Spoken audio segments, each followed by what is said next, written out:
दो ज्ञानानंद कर नेमि चंद गुण कन, माधव वंदित विमल पद पुण्य पयो निधिनन। दोष दहन गुण गहन घन, हरि करि हरि अरहन। स्वानुभूति रमनी रमन, जगनायक जयवन। एक सेकंड रुक जाओ। क्यों इधर ही ऐसे कैसे बैठे हो, बात किए जा रहे हो? मंगलाचरण फालतू होता है क्या? ये ब्लैक टी शर्ट, खड़े हो जाओ। नाम क्या है? मंगलाचरण ऐसे किया जाता है क्या? जिन वाणी की विनय करते हो, कैसे बैठे हो यहां क्लास में? एक बार प्रेम से कहता हूं, दूसरी बार प्रेम से, बार बार नहीं चलेगा क्लास में। कहीं का हो, कोई भी हो, पसंद नहीं है बिल्कुल। अभिनय होगा जिन वाणी का, ऐसे नहीं चलेगा बिल्कुल। बैठो। तो ध्यान रखना है बिल्कुल। कोई भी बार बार अब पैर उठा के नहीं बैठे, व्यवस्थित हाथ जोड़ के मंगलाचरण। टाइम पास क्लास नहीं है बिल्कुल।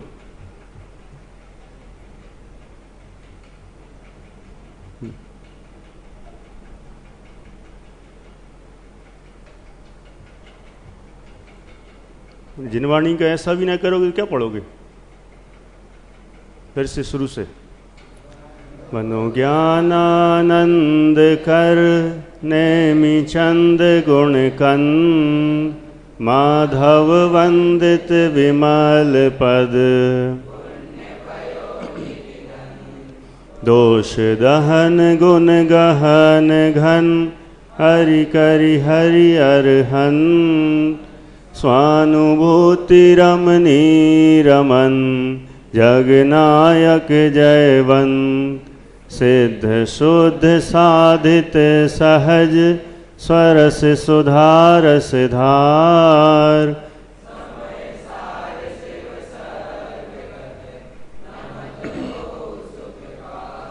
जैनी वाणी विविध विधि, वर्णत विश्व प्रमाण। स्यात् पद मुद्रित अहित हर, करहु सकल कल्याण। मैं नमो नगन जैन जन, मैन मान मिन दान धन। हे नहीं न तन छीन,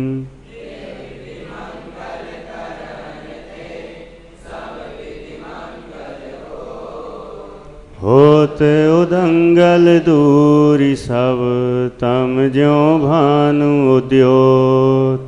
होत उदंगल दूरी सब, तम ज्यों भानु उद्योत।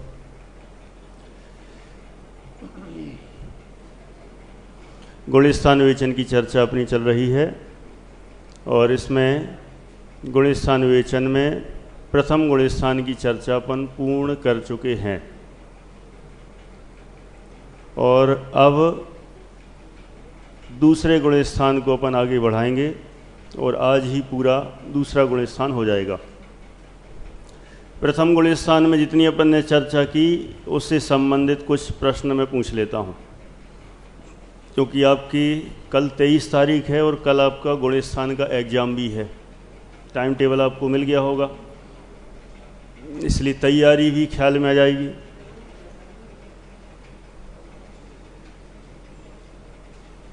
गुणस्थान में प्रथम गुणस्थान में अपन देखें, यदि गमनागमन की अपेक्षा से विचार करें तो प्रथम गुणस्थान से गमन कहाँ कहाँ कौन कौन से गुणस्थान में हो सकता है? बहुत बढ़िया, बहुत सारे लोग बता सकते हैं। वही बताओ भाई जो जिसको भी खड़ा किया था। थोड़ा नाराज़गी दूर हो जाएगी, मन अच्छा हो जाएगा। बोलो। गमन,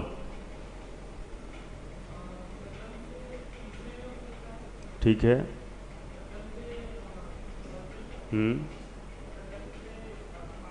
ठीक है, बहुत सुंदर। अच्छा, एक प्रश्न इसी में और, प्रथम से तीसरे में कौन जा सकता है, ऐसा ध्यान है?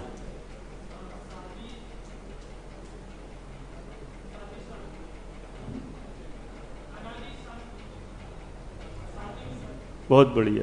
कहीं से आवाज आई थी क्या? चलिए कोई बात नहीं, बहुत बढ़िया। दूसरा प्रश्न, मिथ्यात्व गुण स्थान में आगमन यदि कहीं से होता है तो कहां से हो सकता है?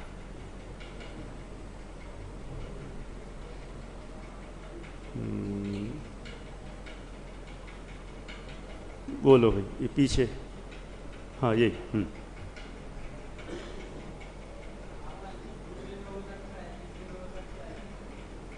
दूसरे में हो सकता है। आगमन तो हमें पहले में कराना है, तो पहले में आगमन कहाँ से? हाँ ऐसा, दूसरे से, तीसरे से, चौथे से, पांचवे से। बहुत बढ़िया, बैठ जाओ। इसमें तो बहुत सरल है, दूसरा, तीसरा, चौथा, पांचवा, छठवा, ऊपर के 5 गुण स्थानों से डायरेक्ट प्रथम गुण स्थान में आ सकते हैं। अब काल की अपेक्षा से देखा जाए तो प्रथम गुण स्थान में जो मिथ्यात्व का काल है वह किसकी अपेक्षा से अनादि अनंत है? बोलो, पीछे।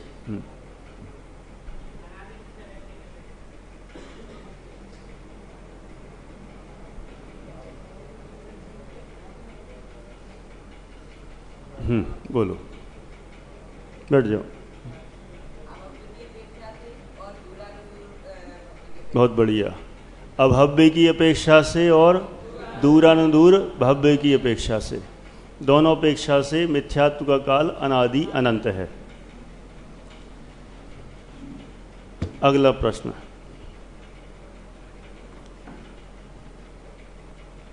सादी मिथ्या दृष्टि की अपेक्षा से मिथ्यात्व का जघन्य और उत्कृष्ट काल कितना हो सकता है? सादी मिथ्या दृष्टि की अपेक्षा से मिथ्यात्व का जघन्य और उत्कृष्ट काल कितना? बोलो।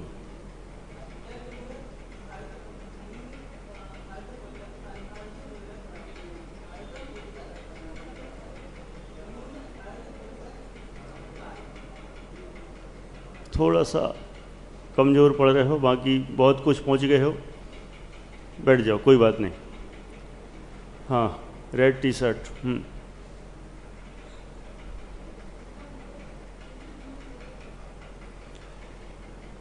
जघन्य है अंतर्मुहूर्त, बढ़िया बैठिए। जघन्य तो है अंतर्मुहूर्त और उत्कृष्ट है किंचित न्यून अर्ध पुद्गल परावर्तन, और मध्यम काल तो दोनों के बीच का है। ठीक है, चलिए, इसमें काल का कथन था और गमनागमन विशेष अपेक्षा में और देख लेते हैं। मिथ्यात्व गुण स्थान की जो विशेषताएं बताई थीं, उनमें सबसे पहली जो विशेषता बताई थी कि कौन से जीव अपने जीवन काल में मिथ्यात्व का अभाव नहीं कर सकते। हाँ बोलो, यही शर्ट वाला, चेक शर्ट किसकी? हाँ,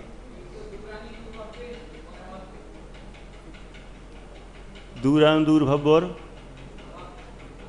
क्या क्या है इसमें, क्या बताना है तुम्हें? चलो ये तो ठीक है, लेकिन इसमें मैंने विशेषताओं का पहला पॉइंट पूछा है, ये उसमें नहीं था। होने को ये बात सही है, लेकिन विशेषताएं जो अपन ने कल पढ़ी थी उसमें पहली विशेषता क्या बताई थी? बोलिए। सम्मूर्छन जीव मिथ्यात्व का भाव नहीं कर सकते, ऐसा तो नहीं कहा उसमें। आवाज कहीं से आ जाती है तो अपन जोड़ देते हैं जल्दी से, है ना। थोड़ा सा ध्यान करो, कोई बात नहीं, कोशिश की, ठीक है। चलो बोलिए।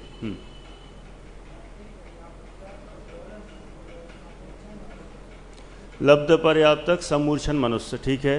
और ऐसे ही प्रश्न आएंगे, मैं जो ऑप्शनल दूंगा ना वो ऐसे ऐसे ही आएंगे, उसमें से आप तैयारी अच्छे से कर लेना सब। हाँ ठीक है। एक इंद्री से असंगी पंचेंद्री तक के जीव और लब्ध पर्याप्तक समूर्छन मनुष्य, ये अपने उस जीवन काल में मिथ्यात्व का अभाव नहीं कर सकते, ठीक है। क्या आपका प्रश्न है समूर्छन मनुष्य किसे कहते हैं? अपन जितने भी मनुष्य हैं अपन तो सब गर्भज हैं, गर्भ से उत्पन्न होते हैं। और समूर्छन मनुष्य वो होते हैं जो आँखों से नहीं दिखते, आँखों से दिखाई नहीं देते हैं, लेकिन शरीर के गुप्तांगों में वहाँ पर उत्पन्न होते हैं। और वो संगी पंचेंद्री मनुष्य हैं, बहुत सूक्ष्म होते हैं। उनकी आयु एक श्वास के 18वें भाग प्रमाण होती है। माने एक श्वास तो सब जानते ही हो, क्या होती है एक श्वास? कितने लोगों को पता है? हाथ उठाओ। क्यों भी 6 ढाला तो सब पढ़ चुके, ये सब पढ़ा के भी आए होंगे इस साल कहीं ना कहीं। बोलो क्या? नाड़ी का एक बार फड़कना। चलो हाँ बता रहे हो कुछ? क्या नाक पे हाथ फेर रहे हो? नहीं, यहाँ जो श्वास लेना है ये नाक वाली नहीं लेना है, नाड़ी की फड़कन वाली, जो एक मुहूर्त में 3773 बार फड़कती है। कितने बार? एक मुहूर्त में, एक मुहूर्त माने 48 मिनट में 3773 बार फड़कती है, माने 3773 बार फड़कती है एक मुहूर्त में। एक मुहूर्त में 3773 बार, बहुत फास्ट होती है। ये वाली जो नाक की श्वास है ये तो 720 बार। कितने बार? ये वाली जो स्वस्थ आलस्य रहित निरोग मनुष्य होता है उसकी 48 मिनट में नाक वाली श्वास तो 720 बार कही है। चेक करना हो तो करना, और जिसकी बराबर नहीं बैठे तो समझना वो अस्वस्थ है। अपने आप को चेक करना हो कि मैं स्वस्थ हूँ कि बीमार हूँ, तो 48 मिनट में नाक वाली श्वास लेके और छोड़ के कोशिश करना। और यदि 720 बार होती है तो अपन समझना दुनिया के नंबर 1 के स्वस्थ व्यक्ति हैं। और यदि हीन या अधिक होती है तो समझना हम बीमार हैं। स्वस्थ होते हुए भी अंदर कोई ना कोई बीमारी पल रही है, ठीक है। तो ये नाक की श्वास के साथ नाक वाली श्वास तो बहुत बड़ी होती है, और यहाँ नाड़ी वाली श्वास लेना है, ठीक है। और उसके भी माने एक मुहूर्त में तो कहा 48 बार, 48 मिनट में 3773 बार। और जो एक जो हुई श्वास 3773 में जो एक है उसके भी 18वें भाग प्रमाण उस मनुष्य की आयु होती है, ठीक है। इस तरह से इस समूर्छन मनुष्य का कथन किया, ठीक है।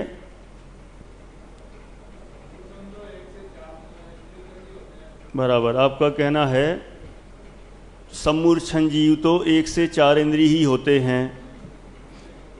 1 से 4 इंद्री तक तो होते ही हैं 100%, लेकिन जो त्रियंच हैं उनमें भी समूर्छन पंचेंद्रीय त्रियंच भी पाए जाते हैं। जैसे कल बताया था, महामत्स्य की चर्चा की थी, 1000 योजन लंबा इतना बड़ा महामत्स्य, वो भी समूर्छन है, संगी पंचेंद्रीय है, सम्यक दर्शन प्राप्त कर लेता है, पंचम गुण स्थान हो जाता है। और जो मनुष्य हैं, जो मनुष्य बताए बहुत सूक्ष्म होते हैं, ये भी समूर्छन है, और समूर्छन होते हुए भी संगी पंचेंद्रीय है। ठीक है। आयु क्या आपका प्रश्न है, फिर सम्मूर्छन मनुष्य और निगोदिया में क्या फर्क हुआ? बहुत फर्क हुआ। आयु की अपेक्षा से तो समान हुए। जो निगोदिया भी लब्ध पर्याप्तक होते हैं उनकी आयु भी उतनी है श्वास के 18वें भाग, और सम्मूर्छन मनुष्य की आयु भी उतनी है श्वास के 18वें भाग। तो आयु की अपेक्षा से दोनों समान हैं, लेकिन वो निगोदीय जीव एक इंद्रिय है और ये संगी पंचेंद्रिय है। इसके 5 इंद्रियां हैं। हाँ, दिखते भले ही नहीं हैं, लेकिन शास्त्रों में कहे हैं और ये मौजूद होते हैं। आजकल तो वैज्ञानिक भी बताते हैं कि यहाँ कीटाणु होते हैं, जीवाणु होते हैं, ऐसा है वैसा है, साफ करो धो। वो अपन को आँखों से नहीं देखते हैं, ऐसे मनुष्य भी नहीं देखते हैं, लेकिन पाए जाते हैं। तो शास्त्रों में लिखा है और उसके आधार से अपन जानते हैं। ठीक है, अब इस तरह से अपन ने कल तक का सामान्य रूप से रिवीजन किया। अब थोड़ा सा आज अपन आगे विषय बढ़ाते हैं, दूसरे गुण स्थान के बारे में जानते हैं। दूसरे गुण स्थान की अपन परिभाषा पढ़ चुके हैं, सबको याद होगी। याद है कि नहीं है? कौन सा सम्यक्त होगा? औपसमिक सम्यक्त, या उसको अपन कह सकते हैं प्रथमोपसम सम्यक्त। और प्रथमोपसम सम्यक्त का कितना काल है? अंतर्मुहूर्त काल। और अंतर्मुहूर्त काल पूरा होने के पहले ही कम से कम एक समय या अधिकतम 6 आवली काल शेष रहे, उसमें किसका उदय आ जाए? अनंतानुबंधी में से किसी एक का उदय आ जाए, तो यह जीव वहाँ से औपसमिक सम्यक्त का अभाव करता हुआ वहाँ से गिरकर दूसरे गुण स्थान में आ जाता है और इसके अतत्व श्रद्धान हो जाता है। लेकिन अतत्व श्रद्धान कैसा होता है? अव्यक्त होता है। व्यक्त तो पहले गुण स्थान में आके हो जाएगा, तो अव्यक्त अतत्व श्रद्धान इसके पाया जाता है। ऐसा वह जीव सम्यक्त की विराधना करने वाला शासन या सासादन, शासन माने विराधक और सा प्लस आसादन, सा माने सहित और आसादन माने विराधना। तो विराधना सहित सम्यक्त वह कहलाता है सासादन सम्यक्त। ये दूसरे गुण स्थान का नाम है। ये परिभाषा अपन पढ़ चुके हैं, एक बार चाहें तो आप इसमें से देख लें।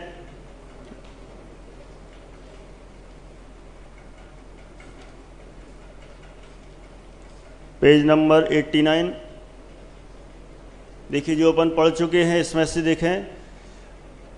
प्रथमोपसम सम्यक्त के अंतर्मुहूर्त काल में से जब जघन्य एक समय या उत्कृष्ट 6 आवली प्रमाण काल शेष रहे, उतने काल में अनंतानुबंधी क्रोध मान माया लोभ में से किसी एक कषाय के उदय में आने से सम्यक्त की विराधना होने पर श्रद्धा की जो अव्यक्त अतत्व श्रद्धान रूप परिणति होती है, उसको शासन या सासादन गुणस्थान कहते हैं। अब इस परिभाषा में किसी को कोई जिज्ञासा हो, प्रश्न हो तो बोल सकते हैं कि इसमें से कोई शब्द कठिन लगा, समझ में नहीं आया, या इसकी थीम थोड़ी सी घुमावदार है, क्लियर नहीं हो रही है। बोलिए भैया। चलो, मुझे लग ही रहा था कि ये जरूर प्रश्न पूछेगा। बोलो भाई सजल। एक का ही नाम याद है मुझे और किसी का नाम याद नहीं है। बोलो।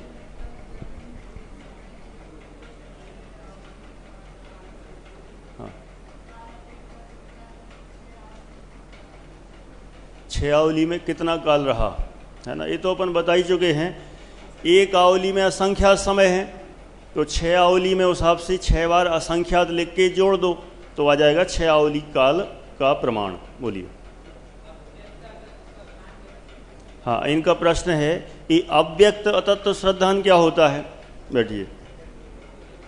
अव्यक्त माने प्रकट रूप से ख्याल में नहीं आ रहा है, सामने नहीं आया है।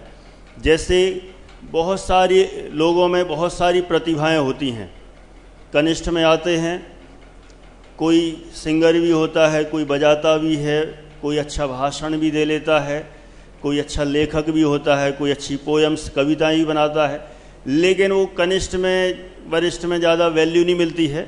सीनियर ही लोग आगे सामने आते हैं, तो वो प्रतिभा अव्यक्त रहती है। लेकिन जब मौका मिलता है तो सब कहते हैं अरे ये तो छुपा रस्तम निकला, जिसमें तो गजब की क्वालिटी है।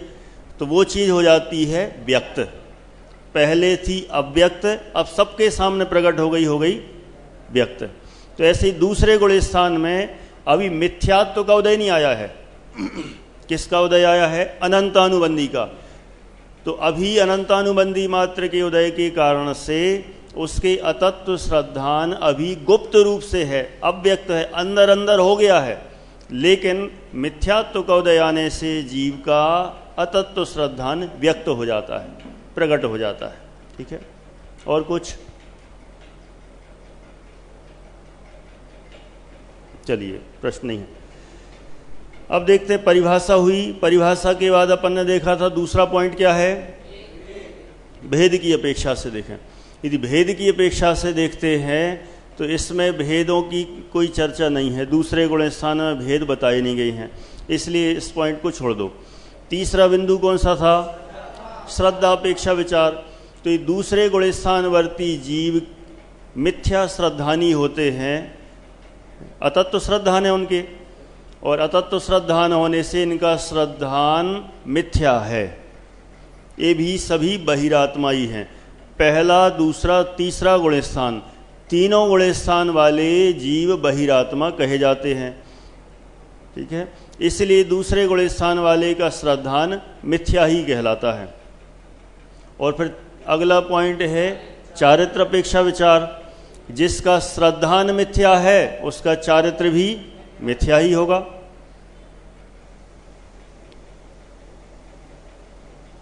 हो गया। नेक्स्ट, काल अपेक्षा। काल अपन देख चुके हैं। जघन्य काल एक समय, छयावली नहीं, जघन्य काल एक समय, और उत्कृष्ट काल छयावली, और मध्यम काल दोनों के बीच का। कुछ नहीं है, गुण स्थान विवेचन बहुत सरल चीज है। हमें लगता भले ही बहुत कठिन है। कई लोगों के तो 5 साल निकल जाते हैं, उनको पता ही नहीं चलता कि क्या पढ़ा, हो जाता है ऐसा। लेकिन यदि अपन अच्छे से पढ़ें, रुचिपूर्वक, आनंद से, एंजॉय से, मज़ा मान के पढ़ें, तो एक एक चीज़ बहुत स्पष्ट है। और धर्म कांटा एकदम एक्चुअल इसमें आता है। इसमें ज़्यादा घुमाव फिराव उतना नहीं है, एक बार सिस्टम जो है वही है बस। ठीक है, तो जघन्य काल हो गया एक समय, उत्कृष्ट काल हो गया छयावली, और मध्यम काल हो गया दोनों के बीच का। काल अपेक्षा विचार हो गया। अब है अगला कौन सा? गमनागमन। तो गमनागमन भी बहुत सरल है। क्या सरल है? देखिए, दूसरा गुण स्थान, यहां से यदि अपन गमन निकालें तो कहां जाएगा, और आगमन निकालें तो दूसरे गुण स्थान से गमन होगा तो कहां होगा? मात्र एक, पहला गुण स्थान। पहले गुण स्थान में ही जाता है, पहले के अलावा अन्य कहीं नहीं जाता है। ठीक है, कुछ सस्पेंस से भरी निगाहें हैं कि डाउट हो रहा है कुछ है? हाँ, वो एरो बना है। अब वो क्या है, अपन को ऐसा लग रहा है ये ऊपर कैसे हो गया है, वो तो एरो के हिसाब से है। आपको ये चार्ट पसंद नहीं आ रहा हो तो दूसरा चार्ट भी है अपने पास। दूसरे गुण स्थान से ये हो गया गमन का। ठीक है, ये जम गया जाएगा ना। तो यहाँ से दूसरे से गमन में जाएगा तो पहले में जाएगा, और यहाँ से यदि आगमन लेना हो तो दूसरे से कहाँ से आएगा वो हो जाएगा। ठीक है, वो क्या लगा कि ये ऊपर की तरफ कैसे जा रहा है, पहले में है ना, चार्ट के हिसाब से पहले में जाएगा, है ना। ऐसा बनाना हो ऐसा बना दो, ये नीचे की तरफ पहले में गमन, बात एक ही है। तो दूसरे में जाएगा तो मात्र पहले में जाएगा और कहीं नहीं जाएगा। और यदि दूसरे गुणे स्थान में कहीं से आएगा तो कहां कहां से आ सकता है?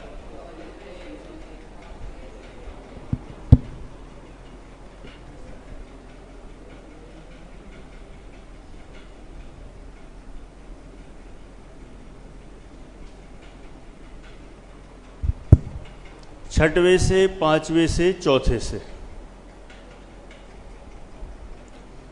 छठवें गुण स्थान से कोई जीव, एक कंडीशन सब जगह ध्यान रखना। कौन सी कंडीशन? कि जो भी औपसमिक सम्यक दृष्टि होंगे, कौन से सम्यक दृष्टि? औपसमिक। औपसमिक सम्यक्त्व का काल उनके अंतर्मुहूर्त पूरा होने के पहले, चाहे छठवें गुण स्थान वाले हों, चाहे पांचवें गुण स्थान वाले हों, चाहे चौथे गुण स्थान वाले हों, उनके औपसमिक सम्यक्त्व का काल पूरा होने के पहले ही अनंत अनुबंधी में से किसी एक का उदय आ जाए तो वह जीव छठवें से सीधा दूसरे में, पांचवें से अथवा चौथे से सीधा वहां से दूसरे गुण स्थान में आ जाता है। ठीक है, कोई डाउट? तो इस तरह से इसके 4 ही रास्ते हैं, जाने का 1, आने के 3। ये हो गया अपना गमनागमन, काल हो गया गमनागमन, और अंतिम है विशेष अपेक्षा विचार।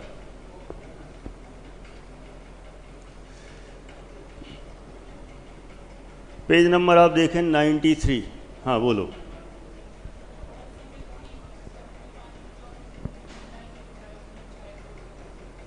इनका प्रश्न है कि छठवें, पांचवें, चौथे गुण स्थान से औपसमिक से ही दूसरे में आएंगे कि शायोपसमिक से भी आ सकते हैं? बता ही दिया है आपको, कंडीशन वही रहेगी, औपसमिक से ही। शायोपसमिक से गिर के कोई भी जीव दूसरे में नहीं आ सकता, मात्र औपसमिक सम्यक्त्व से ही छूट के आ सकता है। अपन पहली विशेषता देख रहे हैं, यदि सासादन सम्यक्त गुण स्थान में रहते हुए किसी जीव का मरण होता है, दूसरे गुण स्थान में यदि किसी जीव का मरण होता है तो वह जीव मरणोपरांत नरक गति में नहीं जाता है। 3 गतियों में अन्य में जा सकता है, मात्र कहाँ नहीं जाता है? नरक में नहीं जाता है। क्यों? कोई बता सकता है? हाँ बोलो, पीछे कोशिश करो। हाँ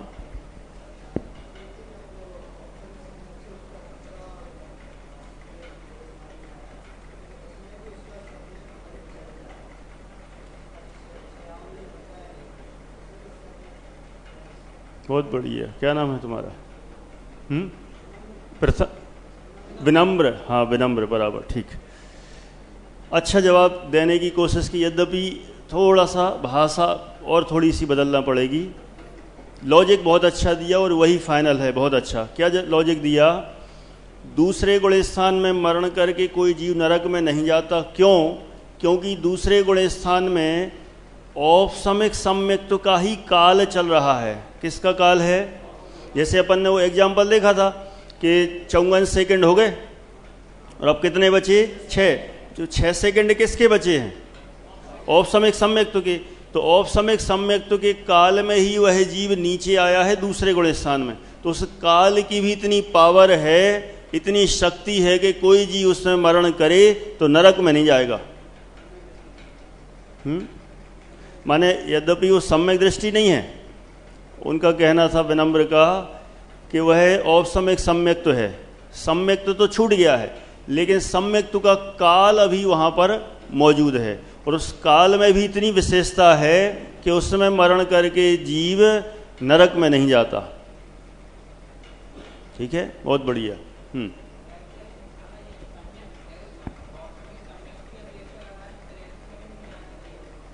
औपसमिक सम्यक्त्व की अपेक्षा लगाएं तो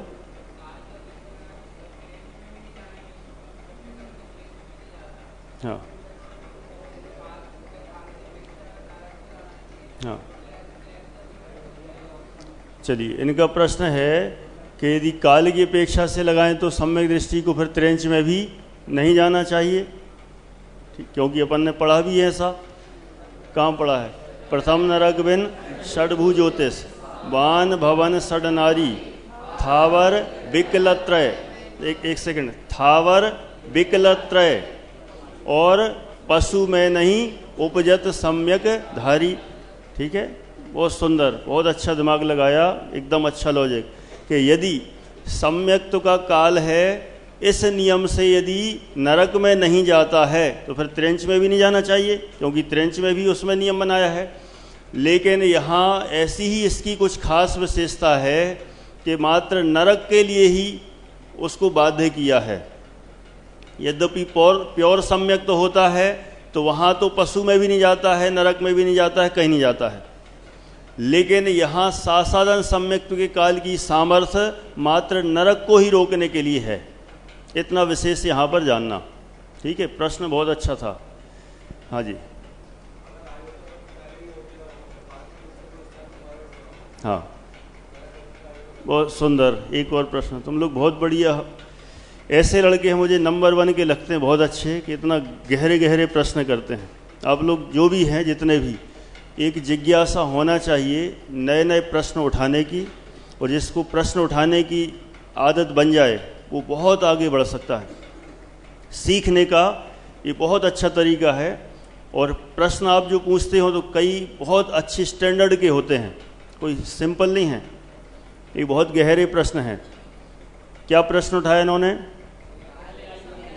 कि यदि पहले आयु बन गई हो और वह जीव दूसरे गुण स्थान में आए तो क्या होगा? यदि आयु बन गई हो तब तो कुछ हो जाए, सम्यक तो भी नहीं रोक पाता, फिर तो ये सासाधन सम्यक तो है।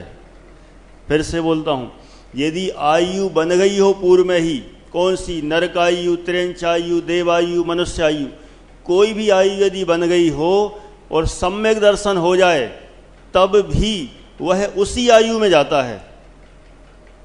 सम्यक दृष्टि हो तब भी, माने सम्यक दृष्टि हो जाए तब भी नरक में जाता है। यदि नरकायु पूर्व में बन गई है तो बस पहले नरक से नीचे नहीं जाता है। यही पूछ रहे थे, बस तो फिर हो गया जवाब।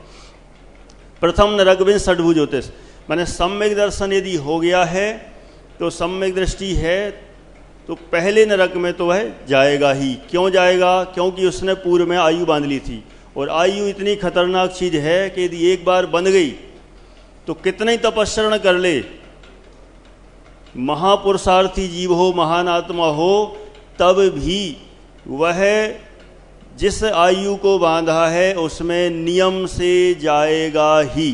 कुछ भी हो जाए, दीक्षा धारण कर ली, कुछ कर लो। ठीक है?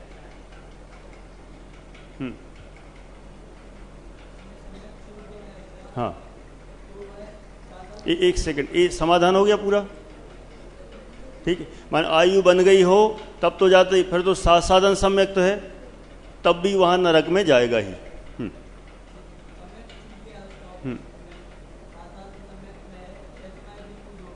हाँ,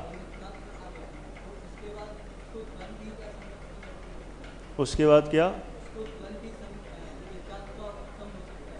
बिल्कुल, आपका इनका प्रश्न है, ये प्रश्न भी छोटा नहीं है, बहुत बड़ा है।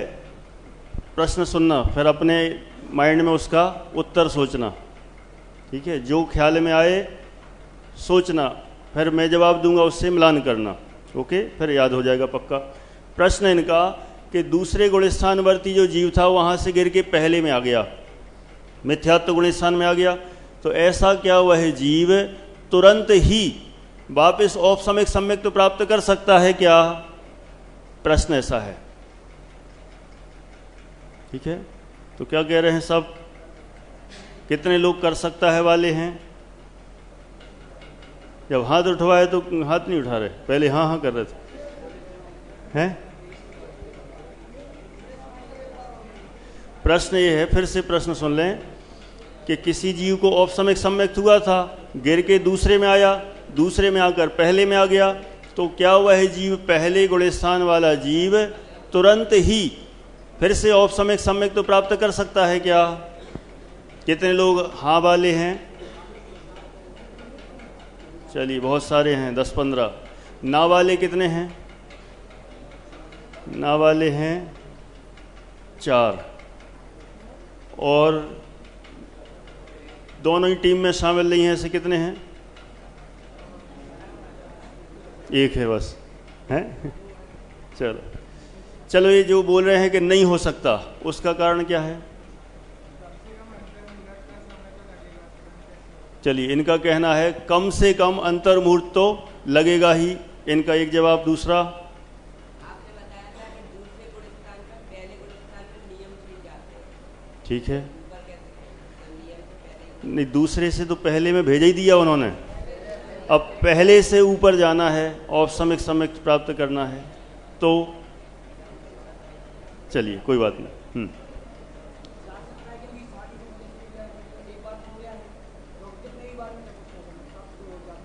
चलिए, इनका कहना है जा सकता है। नहीं जा सकता वाला है क्या कोई? चलो, कोई नहीं बोल रहा, कोई बात नहीं, मैं बताता हूँ, ठीक है। एक उत्तर तो आया था अंतर मुहूर्त में, और प्रश्न ये था क्या तुरंत औपसम्यक सम्यक तो कर सकता है? ना तो तुरंत कर सकता है, ना अंतर मुहूर्त में कर सकता है। औपसम्यक सम्यक तो छूट गया यदि एक बार, तो दोबारा औपसम्यक सम्यक्त होने के लिए, दोबारा औपसम्यक सम्यक्त होने के लिए असंख्यात वर्ष लगते हैं। कितने? असंख्यात वर्ष लगते हैं। बल्कि और यदि गौमटसार कर्मकांड की भाषा में बताऊं तो पल्ल के असंख्यात में भाग प्रमाण असंख्यात वर्ष। ठीक है, भाषा कठिन हो जाएगी थोड़ी। सामान्य रूप से कितनी? असंख्यात वर्ष। ठीक है, वो भी लिख लिया होगा, है। लेकिन कई लोगों को ये जिज्ञासा तो हो सकती है कि चलो इसमें तो असंख्यात वर्ष लगेंगे, माने इतना गैप हो जाएगा क्या? और कोई रास्ता नहीं है, कोई बीच का रास्ता हो कि जल्दी से इधर उधर से करके और मोक्ष चले जाएं? है, रास्ता है, सारे रास्ते बंद नहीं होते हैं। कौन सा रास्ता है? औपसम्यक सम्यक तो छूट गया है, कोई बात नहीं, अंतर मुहूर्त में वह जीव शायोपसम्यक सम्यक तो प्राप्त कर सकता है। इतनी सुविधा है, अंतर मुहूर्त में शायोपसम्यक सम्यक तो प्राप्त कर ले, और उसके बाद फिर अंतर मुहूर्त में शायक सम्यक तो प्राप्त करके और फिर उसी भाव से मोक्ष भी जा सकता है।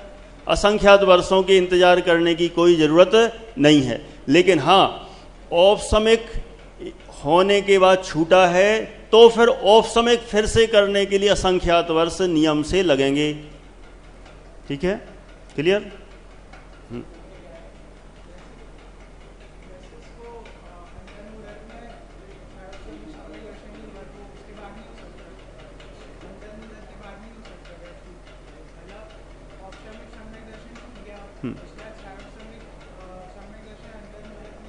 हो सकता है, उसके बाद भी हो सकता है। अंतर मुहूर्त में तो ये कम से कम और अधिकतम तो घंटे भर बाद, 10 घंटे बाद, 100 घंटे बाद, है ना, कभी भी हो जाए। ठीक है, कई अन्य भवों के बाद हो जाए, ऐसा भी हो सकता है। पल्ल के असंख्यात में भाग, पल्ल के असंख्यात में भाग प्रमाण। ठीक है, बोलिए, 1 सेकंड, वो एकदम, हाँ चलो बोल दो, खड़े हो गए तो।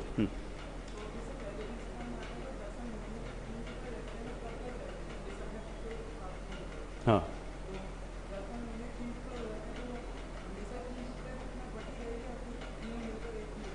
इनका प्रश्न बहुत अच्छा है। प्रश्न है, सम्यक्त होने के बाद दर्शन मोहिनी के 3 टुकड़े हो जाते हैं।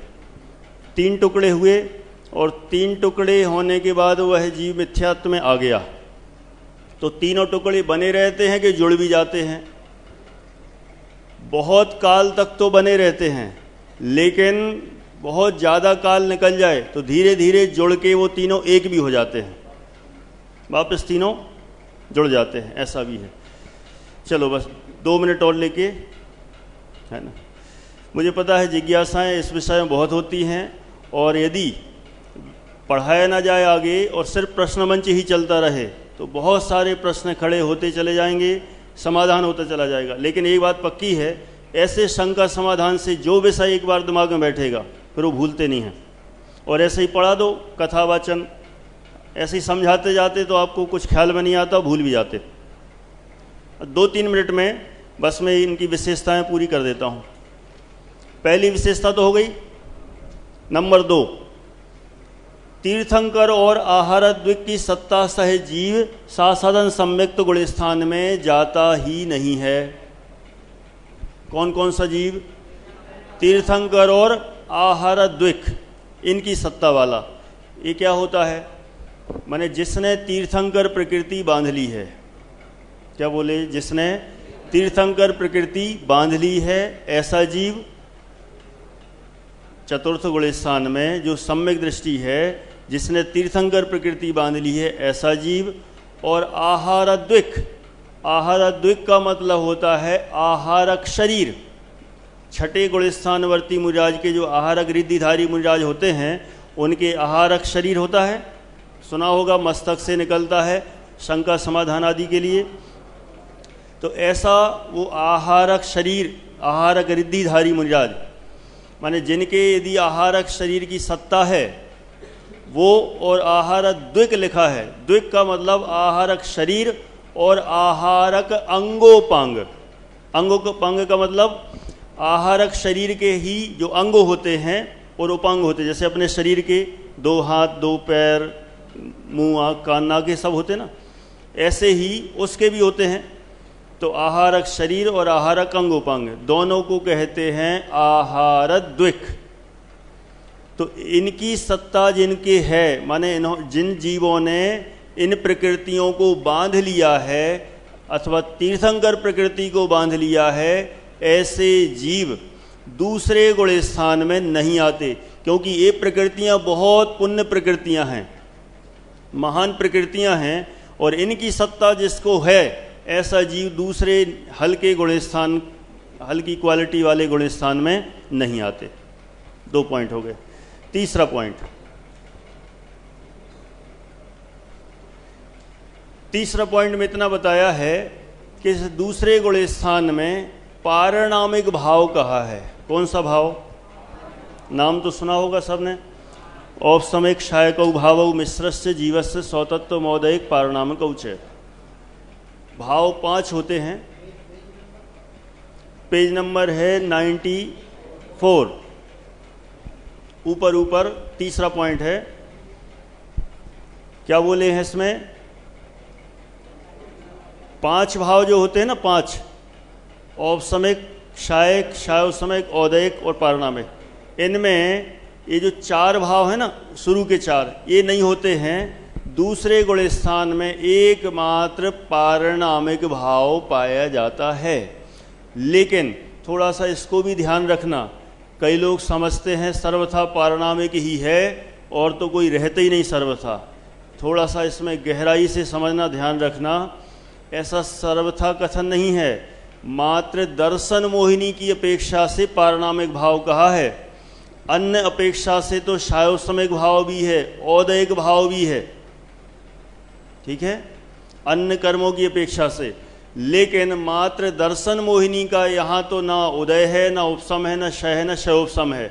इस अपेक्षा से, दर्शन मोहिनी की अपेक्षा से उदय उपसम शय शयोपसम न होने से मात्र पारणामिक भाव ही जानना चाहिए, ठीक है। ये इस तरह से अपन ने 2 गुण स्थानों की चर्चा की। तीसरे गुण स्थान की चर्चा कल करेंगे और साथ में कुछ क्वेश्चन पेपर का किस तरह का प्रश्न आएंगे मैं आपसे फटाफट पूछता जाऊंगा और आप आंसर भी देते जाना, जिससे आपको भी पता चल जाएगा कि इस तरह से तैयारी हमारी व्यवस्थित है कि नहीं है, ठीक है। पूछना है, बोलिए।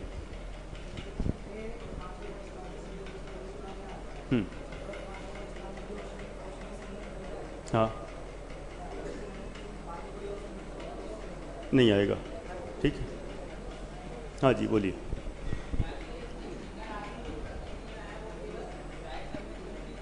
नहीं, ऐसा जरूर नहीं है। तीर्थंकर आदि प्रकृतियां कोई भी सम्यक्त वाले को बन सकती हैं, ठीक है। चलिए पूरा करते हैं। अब आपका ब्रेक, टी ब्रेक। बोलिए। जय जिनेन्द्र सभी को।